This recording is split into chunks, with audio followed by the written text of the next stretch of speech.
Em Brasília, 19h10. Em Assis também, 19h10. A saudação a você, minha amiga. A saudação a você, meu amigo. Aqui, Reinaldo Nunes, o português livre para falar nesta terça-feira, primeiro dia do mês de agosto de 2023. Julho acabou, agora começamos um novo mês. E cada dia mais nos aproximando do final do ano. Dia 1º de agosto de 2023, uma terça-feira, já são 213 dias do ano de 2023, faltando 152 dias para o ano novo. Hoje, completando 158 dias da ocupação no acampamento Aprumar. Já imaginaram? 158 dias, 158 noites, e as famílias revezando na terra prometida para ser o residencial Aprumar. 158 dias. E pensar que faz 7 anos que prometeram as casas. Muita gente acusa de ser o maior estelionato eleitoral de Assis. 6 anos que as casas foram sorteadas. Esse, para mim, é o maior problema, né? Como é que você sorteia algo que não existe? E eu queria compreender por que é que teve aquele sorteio. O prefeito já tinha ganho a eleição, já estava entronado com o voto das 6.000 famílias, imagino, ou da grande maioria das 6.000 famílias que esperavam realizar o sonho da casa própria. E 239 foram sorteadas. Fizeram planos, saíram lá do Jairão comemorando o fim do aluguel, o fim da moradia de favor, e estão esperando até hoje. E algumas delas, persistindo, resistindo, estão lá na terra prometida para ser o residencial Aprumar. E a falta de respeito, ninguém da Aprumar vai lá conversar. O prefeito, que gosta de conversar em tudo quanto é canto, não apareceu lá para conversar com as famílias. Eu vou repetir o que eu já falei algumas vezes. Ninguém morde lá, não. Ninguém xinga, ninguém briga. Eles querem o que foi prometido e o que foi sorteado. Além disso, querem explicações.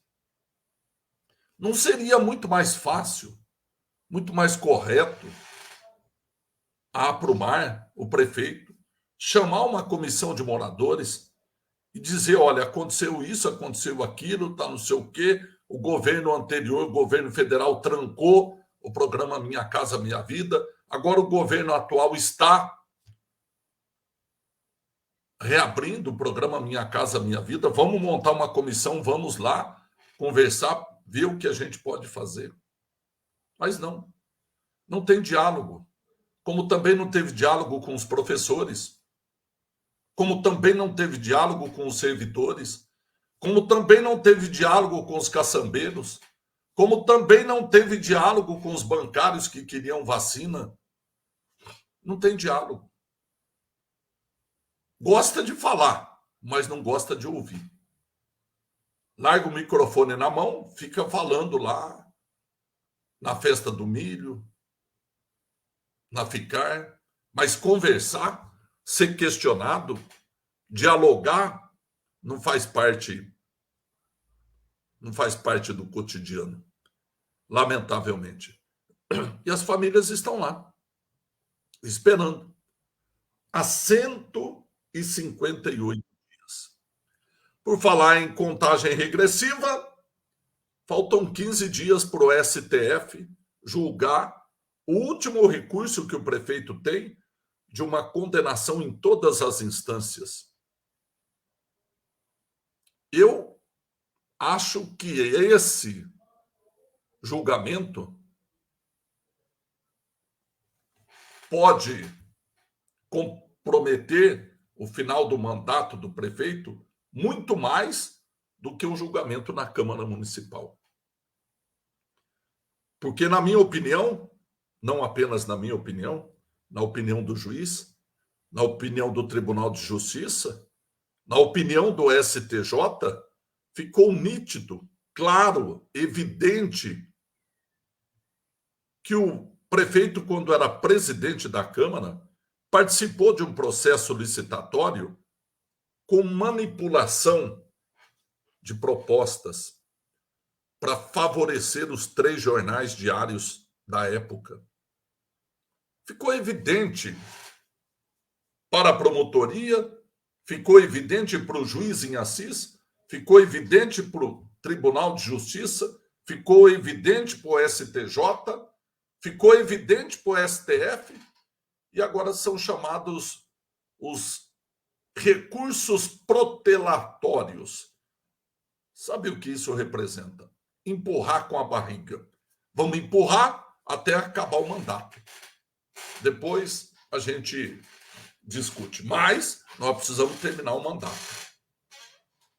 Esse é o objetivo de quem está no poder e que é condenado. Tem recurso financeiro, jurídico, apoio, e vai empurrando com a barriga. São chamados recursos protelatórios. São embargos, agravos, tudo quanto é instrumento para protelar a decisão é usado. Cada um tem um custo financeiro, de mão de obra, o custo jurídico, né? Para continuar com os direitos políticos, que corre o risco de perder. E se perder, geralmente, suspensão de direitos políticos, 5 anos. Ou seja, se acontecer, por exemplo, estou fazendo uma conta que é muito interessante, viu? Estou fazendo uma conta aqui que é muito interessante. Digamos que, preste atenção, digamos que o prefeito, dia 16 agora de agosto, tenha os seus direitos políticos suspensos por 5 anos. Ele não pode participar da eleição ano que vem, porque ele não pode ser candidato à reeleição. Poderia renunciar e ser candidato a outro cargo, talvez até em outra cidade, dependendo do prazo para a transferência do domicílio eleitoral. Mas, se o prazo da condenação, da suspensão dos direitos políticos for de 5 anos, ele estará fora da eleição daqui 2 anos, ou melhor, daqui 1 ano, que já não vai disputar. Daqui 2 anos, 3 anos, né? Para deputado, e daqui 5 anos para prefeito. Ou seja, está fora do cenário político nos próximos 5 anos. Caso essa suspensão seja antes da eleição, ou digamos que seja agora, dia 16 de agosto, talvez daqui 5 anos, na eleição de 2028, possa participar. Vamos aguardar. Eu vou repetir de maneira resumida qual foi a denunciada suspeita de fraude no processo licitatório. É simples para você entender. O prefeito era presidente da Câmara em 2007. 2007. Já dá para você imaginar quanto tempo faz, né? 2007 para 2010, 3, com mais 3, 16 anos. Há 16 anos caminha esse processo. O prefeito, à época, era presidente da Câmara. Na época, a cidade tinha 3 jornais diários. Hoje tem 1.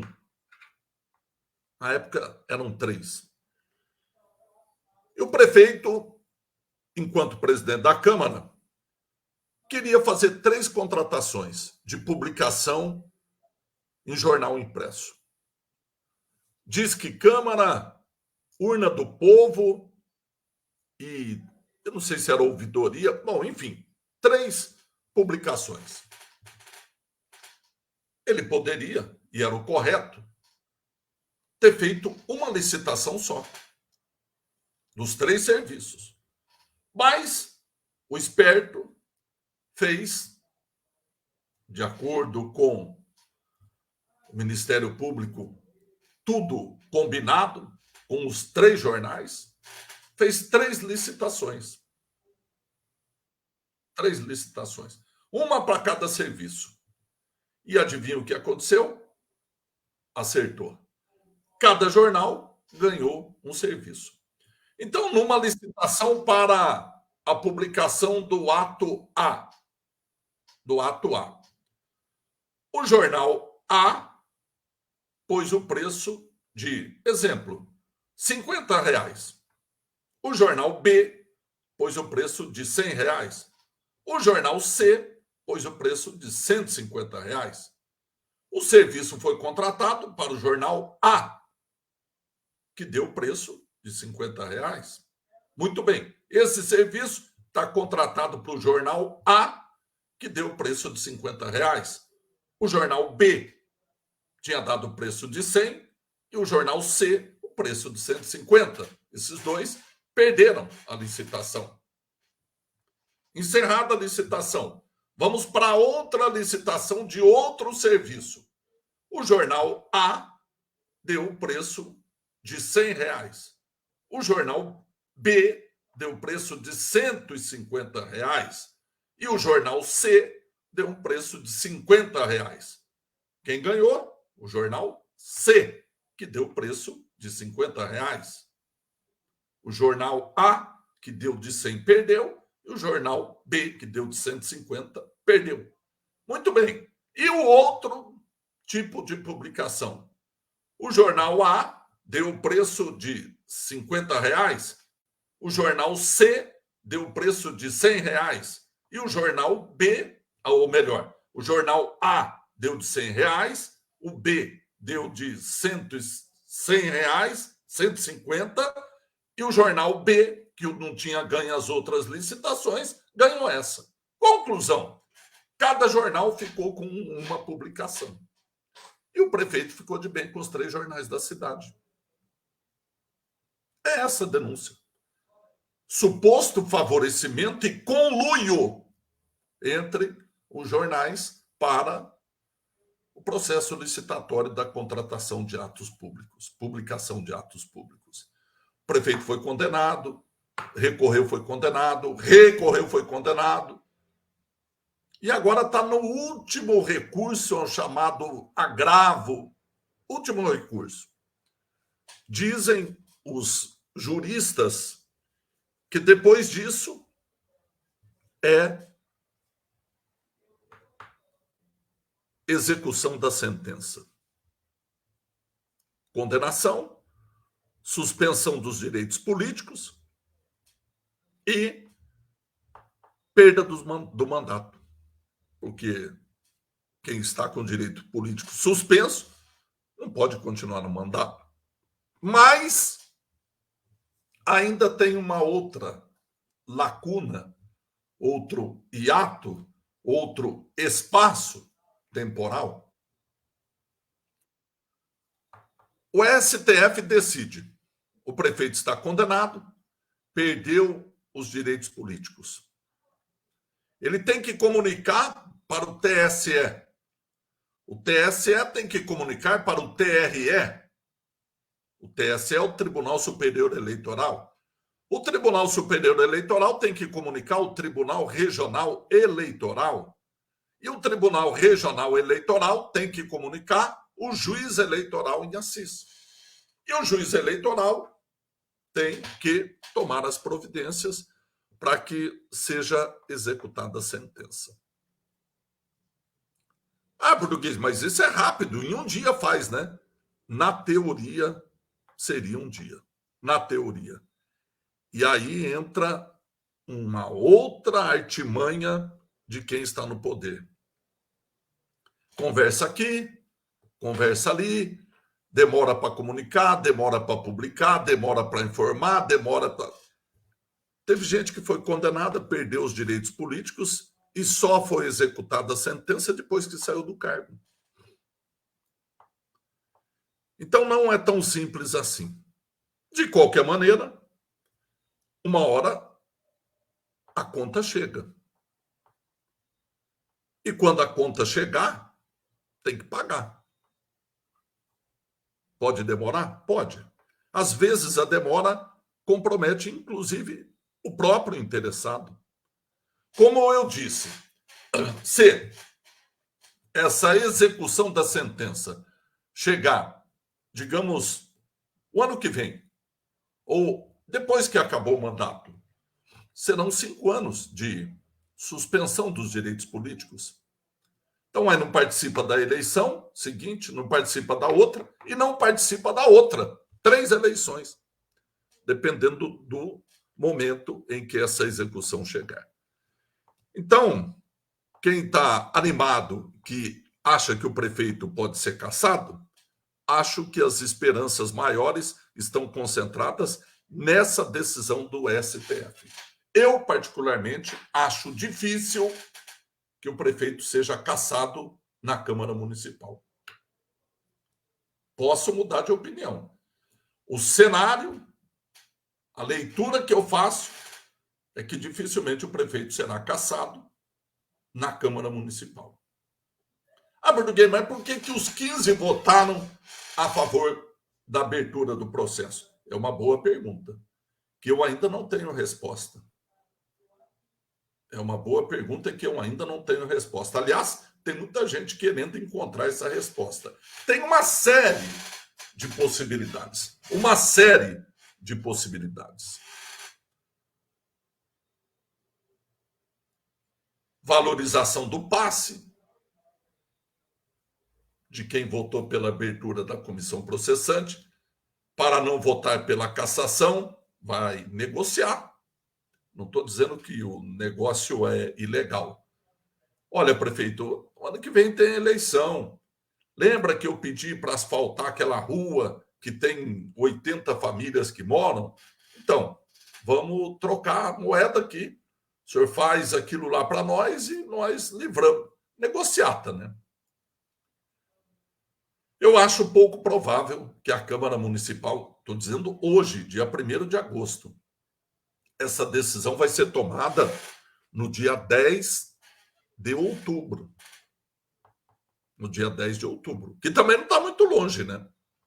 Que também não está muito longe. São 70 dias. 70 dias para a Câmara decidir.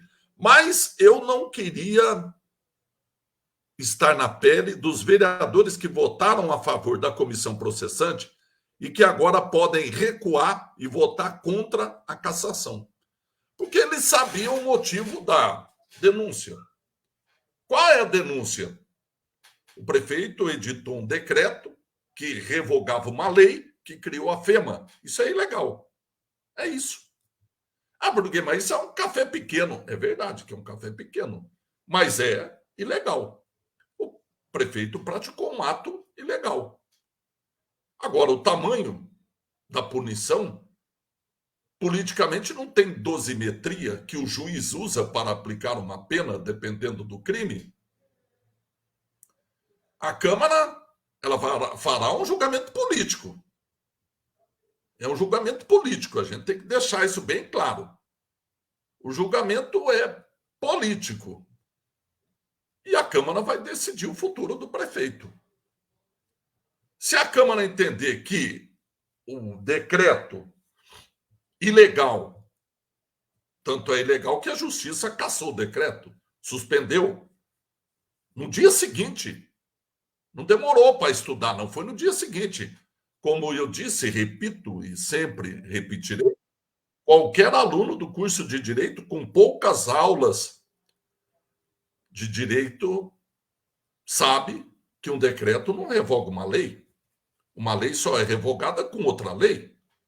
Mas o prefeito tentou passar o trator, como ele faz com muita coisa. Só que se deu mal. Até porque ele ainda teve o disparate de falar que estava fazendo o decreto, que era uma intervenção na FEMA, em acordo com o Ministério Público, com o promotor de justiça. O promotor falou, não, o TAC que nós estamos fazendo, o termo de ajustamento de conta, não lhe permite fazer um decreto que revoga uma lei. Isso é coisa de ditador. Porque o promotor escreveu exatamente quando pediu a suspensão do decreto, o seguinte: a justiça precisa colocar um freio nessa atitude ditatorial do alcaide, do prefeito. Eu vou repetir. Palavras do promotor.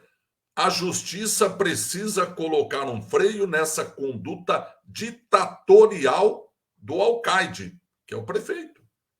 E a justiça colocou um freio na conduta ditatorial do prefeito.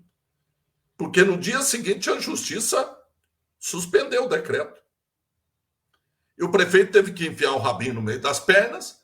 2 dias depois, revogou o decreto. Saiu no Diário Oficial. Mas a justiça já havia suspendido o decreto. E é isso que a Câmara vai julgar. Não tem mais. Aí o prefeito, eu tive acesso à defesa prévia do prefeito.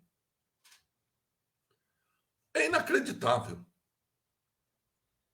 O prefeito, através da advogada Lígia Fernanda Serra, me falaram que é filha do secretário Ivan Serra. Eu não confirmei e também pouco importa. Mas a defesa alega vício da Câmara Municipal. Alega inconsistência do Decreto-Lei 201 de 1967. E aí usa o mesmo Decreto-Lei 201 de 1967 para dizer o seguinte: eu não quero ser ouvido na comissão processante.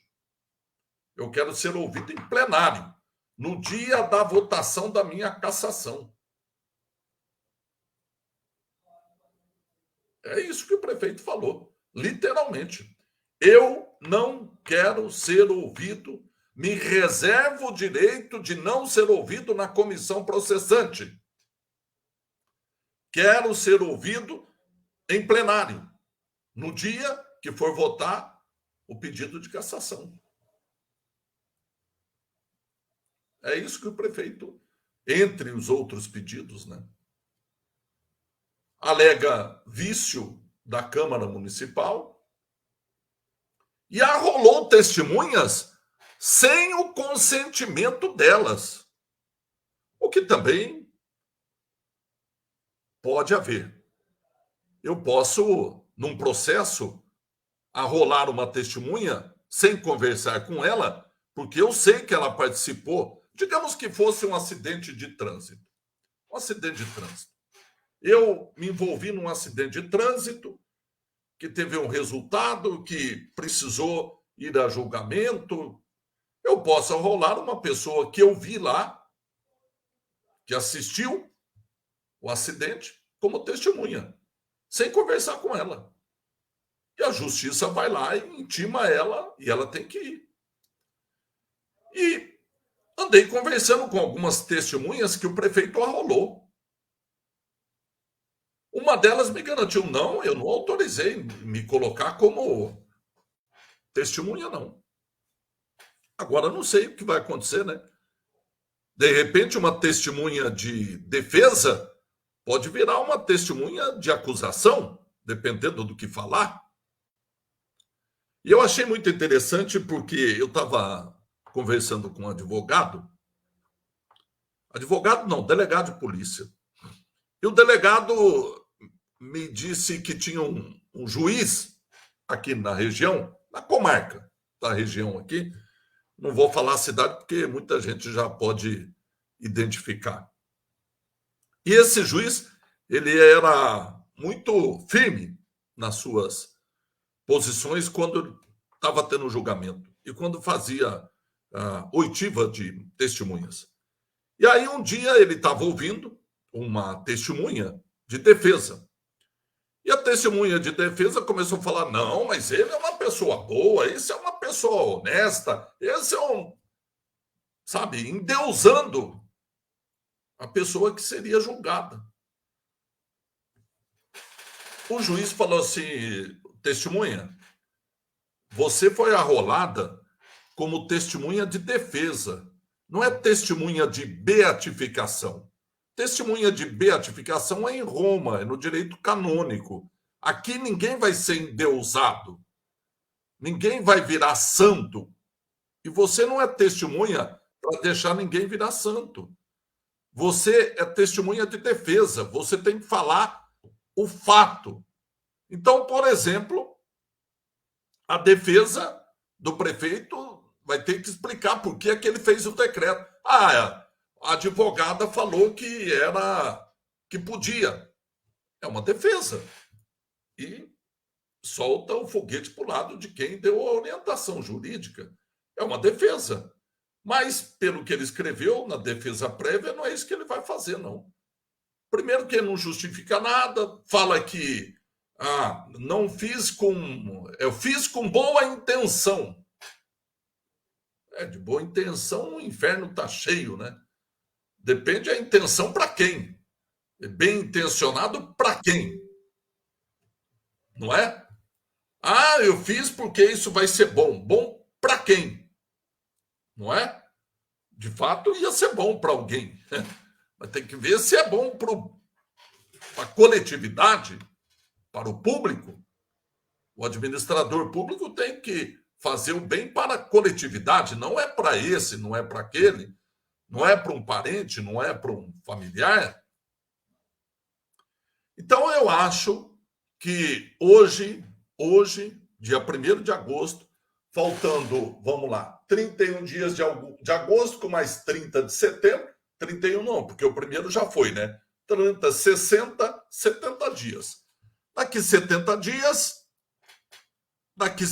dias, a gente vai ter o prazo final. Agora, estrategicamente também, o prefeito arrolou deputado federal, Arlindo Quinalha. Ele está lá em Brasília. O que ele... O deputado vai falar, para um pouquinho, eu estou envolvido aqui com um monte de coisa. Eu vou ter que ir em Assis? Ou eu posso ser ouvido por vídeo? Porque se não tiver testemunhas sendo ouvidas, a defesa pode alegar que não teve direito à defesa, ao contraditório. Então, é estratégia, né? Estratégia que muita gente usa. Coloca como testemunha alguém que dificilmente vai poder ser ouvida no prazo. E aí eu vou retomar um apontamento que eu fiz aqui quando foi aprovada a comissão processante. Quando foi estabelecido o prazo de 90, prazo improrrogável de 90 dias, eu alertei. Eu falei, é um fato simples? É um fato simples para julgar. O que é? O prefeito fez um decreto revogando uma lei. Isso é ilegal. Ponto. Parágrafo, próxima linha. No entanto, o processo não é feito apenas do julgamento. Tem uma série de etapas a serem percorridas. Porque senão não é o devido processo legal. Tem que haver o respeito às testemunhas de defesa, às testemunhas de acusação, às provas, enfim, há uma série de etapas, há uma série de procedimentos. E se algum desses procedimentos não for cumprido, a defesa pode alegar que não teve direito à defesa e anular os atos praticados. Então, digamos, se a comissão processante não conseguir ouvir o deputado Arlindo Quinalha até o dia 10 de outubro, ou tem que ser bem antes, né? Ou vai pegar um carro, vai lá em Brasília ouvir o deputado tem que ser intimado. Ele tem foro privilegiado, é um deputado federal. Não é assim, eu vou intimar ele para estar sábado que vem aqui em Assis. Não é assim, né? Então, talvez essas manobras jurídicas existentes no mundo de direito favoreçam ao réu, nesse caso, ao prefeito. Aguardemos. aguardemos os próximos desdobramentos. Mas muito bem. Só para finalizar, dia 16 tem um julgamento no STF de mais um embargo do prefeito, um agravo, na verdade, da defesa do prefeito, a um processo antigo quando ele era presidente da Câmara. E até o dia 10 de outubro deve ser votado o relatório da comissão processante na Câmara Municipal. São estes os dois processos em que o prefeito corre o risco de cassação. Mas os problemas continuam na cidade. Além da questão política, que isso serve de combustível para a fogueira eleitoral de 2024, mas tá calmo aqui em Assis, viu? Tem cidade que o negócio tá pegando fogo, só tá faltando sair tiro entre os adversários. Aqui tá tranquilo ainda. O Luiz Souza escreveu aqui, boa noite, português. Gostaria de saber por que não recapearam aquela rua atrás da Unip até a Unip. Fizeram só a metade. A parte mais ruim, ou a parte pior, ficou sem recapear. Eu não sei, eu acho que você deve estar falando daquela marginal que tem, né? Paralela à rodovia. Eu tive ontem lá, próximo ao Unip, ontem de manhã, tive no Inocop, mas eu não cheguei a ver. Vou tentar passar lá para verificar, primeiro se é essa via, né? Porque tem algumas vias de entrada da cidade que é responsabilidade até um trecho é da CART. Nesse caso seria da CART, que é concessionária da rodovia Raposo Tavares. E o restante seria do município. Talvez seja essa a explicação, mas eu vou tentar passar lá para saber e me inteirar. Tá bom, viu, Luiz? Bom, o ex-vereador Timba foi chamado para comparecer na UPA para socorrer, atender a um pedido da mãe de um paciente que estava na UPA. E ele esteve lá. Não sei se foi de noite, se foi de madrugada, mas eu recebi esse vídeo e nós vamos reproduzir aqui para comentar na sequência. Vamos ouvir o vídeo que gravou o ex-vereador Timba lá na UPA. Vamos ouvir.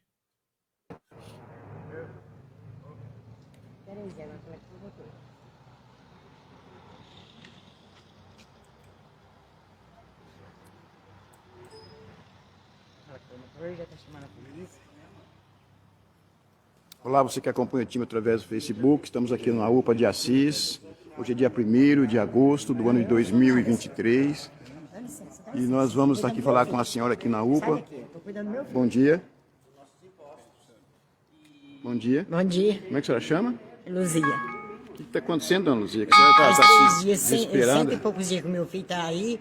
Aí aonde? Aqui no UPA faz 3 dias, ninguém toma providência, ninguém faz nada, o filho só está arruinando, só está piorando. Vou de porta em porta dos médicos, bato na porta, ninguém atende, porque não tem médico, estão tudo dormindo. A hora que eu acho uma, não tem coragem de ver meu filho, e eu falei para ela, a senhora não tem capacidade, passa para outra pessoa. Porque meu filho não vai morrer aqui dentro desse UPA. E quanto tempo ele está aqui internado? 3 dias. 3 dias? 3 e mesmo, dias. qual a maior dificuldade está tendo aqui? Todas. Não tem comida, se o menino não come sopa, tem que comprar comida, ele não consegue comer, não tem coberta, é pai e irmã que está trazendo. Não, está um sofrimento total. E que coordenação daqui falou para a senhora? Pergunta para um, não sabe o que falar, pergunta para o outro, não sabe o que falar. As enfermeiras estão fazendo os papéis delas, trabalhando. Só que elas vão trabalhar com o quê? Com que material? E qual que é o problema do filho da senhora? O problema do meu filho que já fez 3 cirurgias, já foi para o Paraná, já voltou para Assis, passou com o doutor Gava, passou com outro médico, está com infecção, está com inflamação e vazando. Se quiser ir lá tirar foto, pode ir vazando lá, está em cima da cama lá, cheio de sangue, É só vocês ir ver que não preciso falar, é comprovar. E hoje arruinou a situação dele? Não, hoje arruinou meu filho e eu não vou ficar batendo papo, não. Eu preciso de ação. Tá. Eu não vou ficar aqui conversando, não. Hoje Já chamei a polícia. Já chamei a polícia, então, sim. oriente a senhora também, logo depois que abrir a promotoria, procurar o promotor público também, que também, ele também é responsável para poder acertar o caso da senhora também, porque não tem como, se não tem médico, como é que vai fazer, né? Eu não quero acertar meu caso, eu quero meu filho vivo. Sim, então, mas é um caso Senão que a não senhora está estaria enfrentando aí, né? correndo desesperada atrás. Mas Vocês não conseguem dar conta aqui, manda para o regional, manda para Santa Casa. E tá tendo essa dificuldade também? Não tem vaga, não tem vaga, não tem vaga. Tem que esperar a vaga, então depois que morrer vai levar para vaga. Se é um caso urgente, se não fosse urgente, eu não estava aqui desesperada do jeito que eu estou. Meu filho é funcionário, meu filho trabalha na saúde, 26 anos, eu trabalhei 30 anos e numa vergonha dessa. Uma pouca vergonha, isso aí já não é nem vergonha, é pouca vergonha. E não tem um médico no UPA, então o que eu estou fazendo aqui com meu filho? É difícil. A senhora está aqui Faz 3 dias já que eu estou aqui. E a senhora está com ele firme aqui com ele? Estou firme, noites e noite, dia. E até agora não resolveu nada? Não, já discuti com umas 3 ou 4 pessoas aí que diz que eu estou chamando demais porque o rapaz está com dor, eu vou chamar quem? Se eu estou dentro do UPA é para chamar os médicos, médico, enfermeira. Ah, não, tem que resolver isso. Eu não posso deixar meu filho sozinho lá. Mas a senhora já fez certo, chamou a polícia, também vamos orientar ela a procurar a promotoria pública, porque a situação é difícil do filho dela, né? Conversei com uma pessoa aqui também, que não quis também se identificar, mas disse que a situação do rapaz não é boa, não. E 3 dias aqui também, está aqui já a família toda, o pai, tá a irmã dele aqui também, todo mundo procurando socorro. Então estamos orientando ela, os primeiros passos que ela tem que dar, para poder aí salvar a vida desse filho, que ela está desesperada, né? Nesse momento não tem médico aqui, as enfermeiras estão fazendo o que pode, ela disse, mas a situação é muito grave mesmo, chamando a atenção das autoridades responsáveis pela UPA de Assis, para que possa aí tomar as providências necessárias, porque não é um caso só, ela reclamou também que na UPA está faltando comida, né? Que ela teve que comprar marmitex, o filho dela esse tempo que está aqui, não tem cobertor também aqui, e se a pessoa está internada aqui, não tem condições, como que vai fazer? Então é uma situação muito grave mesmo, então está orientada já a procurar também a promotoria pública logo mais, né, para também que o promotor possa também intervir nessa situação, e com certeza não é só esse rapaz, mais pessoas passando por essa dificuldade.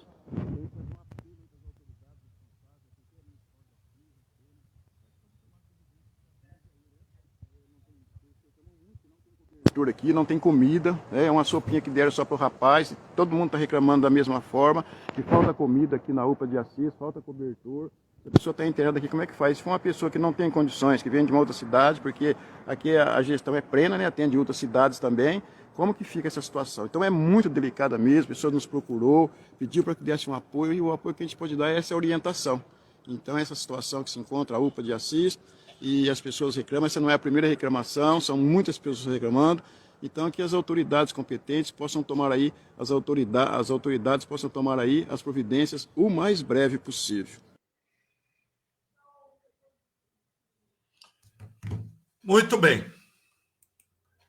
Muito bem. Tem muita coisa que precisa ser esclarecida nesse caso, né? Primeiro, é louvável a iniciativa do ex-vereador Timba de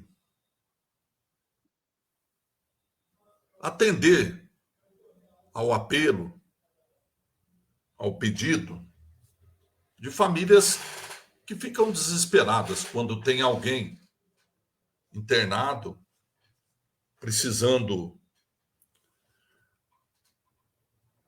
de um atendimento médico. Louvável a iniciativa.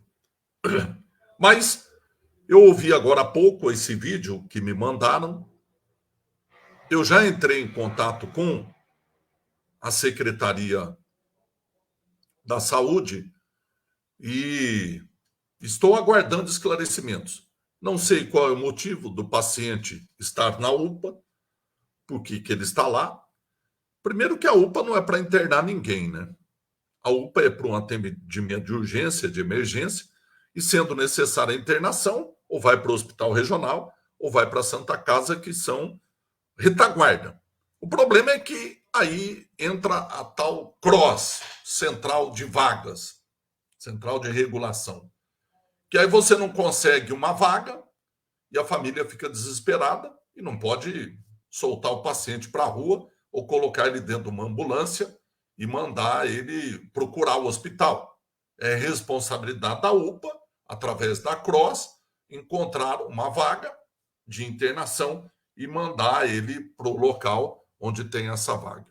Eu consegui uma resposta aqui que, na verdade, não foi passada para mim. Eu vou até perguntar aqui se eu posso divulgar essa mensagem, porque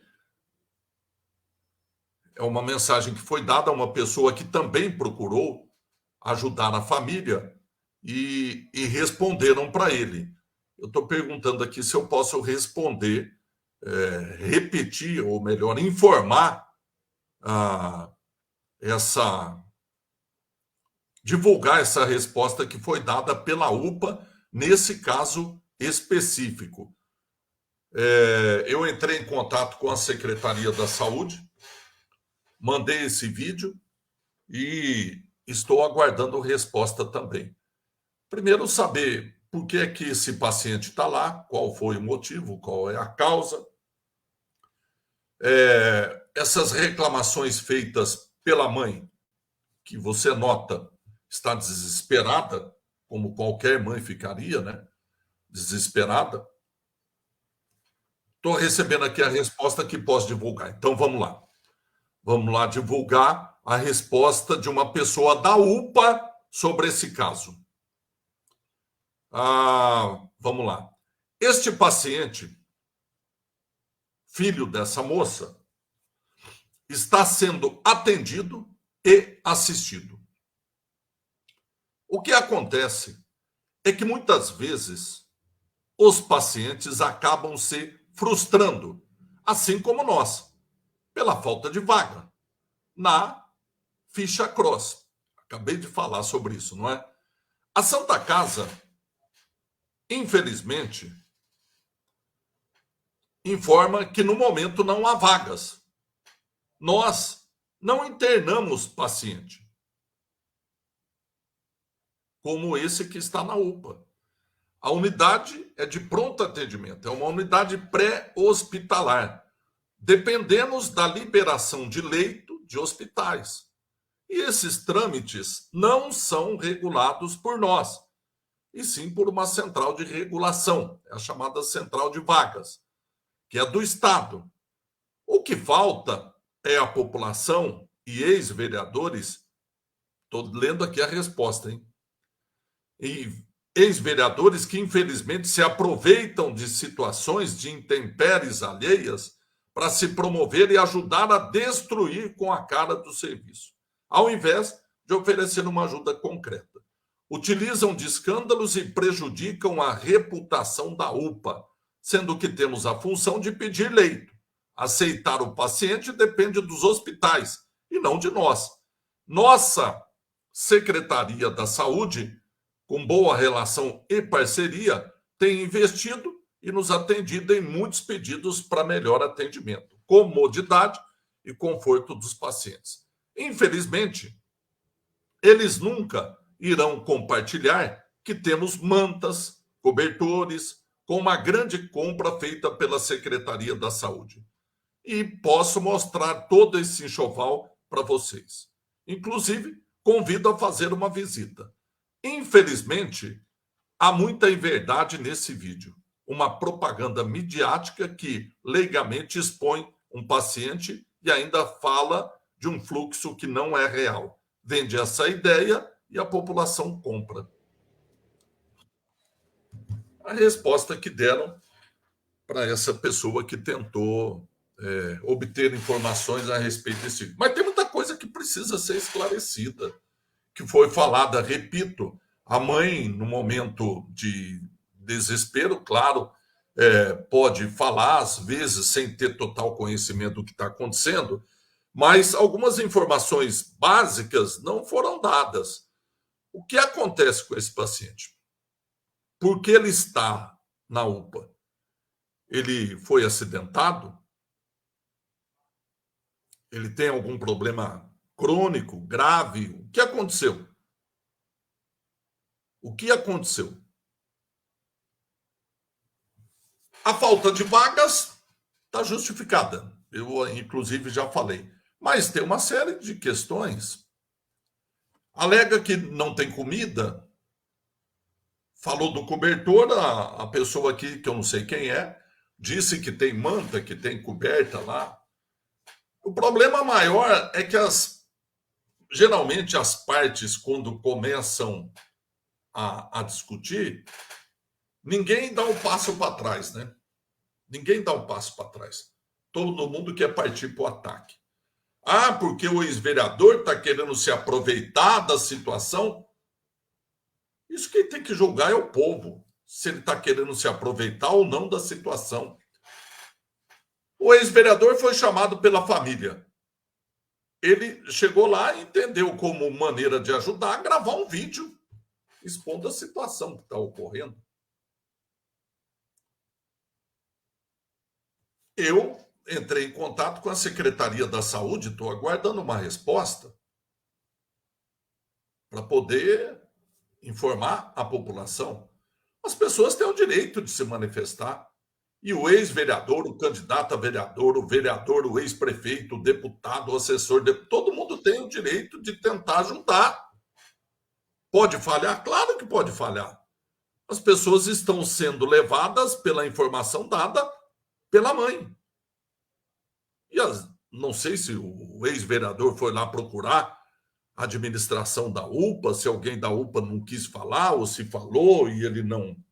Enfim, de qualquer maneira, o caso está aí. E é mais um caso referente a problemas na UPA, que, infelizmente, muda a gestão e os problemas continuam.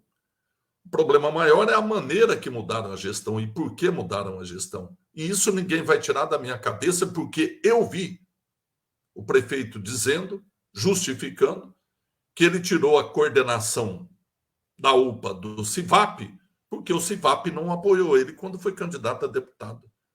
Essa foi a justificativa que ele deu numa reunião do Conselho Municipal de Saúde. Não foi uma questão técnica.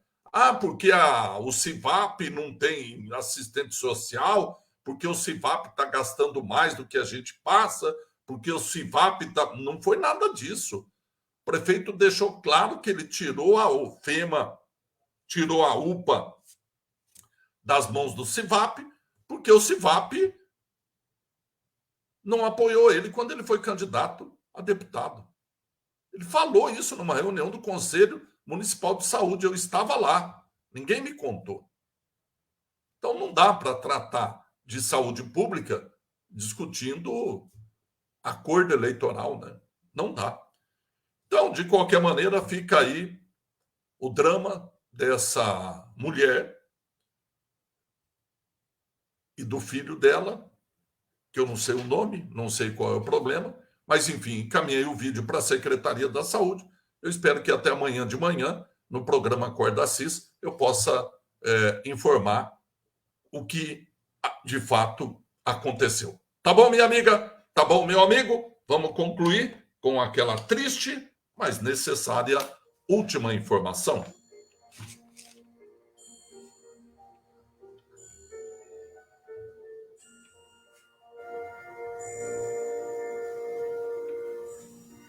Sepultamentos ocorridos nesta terça-feira. A senhora Silvestra Barbosa da Silva, de 88 anos, foi sepultada no período da tarde no cemitério municipal da Saudade, em Assis. O senhor João Rodrigues da Silva, de 54 anos, foi sepultado em Tarumã. E ainda Marcos Domiciano, de 41 anos, foi sepultado em Assis às 14 horas. Com essa triste, mas necessária última informação, nós concluímos mais um Português Livre para Falar. Agradeço muito a sua audiência, a sua assistência e a sua paciência. Fiquem todos com Deus, tenham uma ótima noite de terça-feira e ainda dá para dizer uma ótima semana e, mais do que isso, um ótimo mês de agosto. Tchau, minha amiga. Tchau, meu amigo.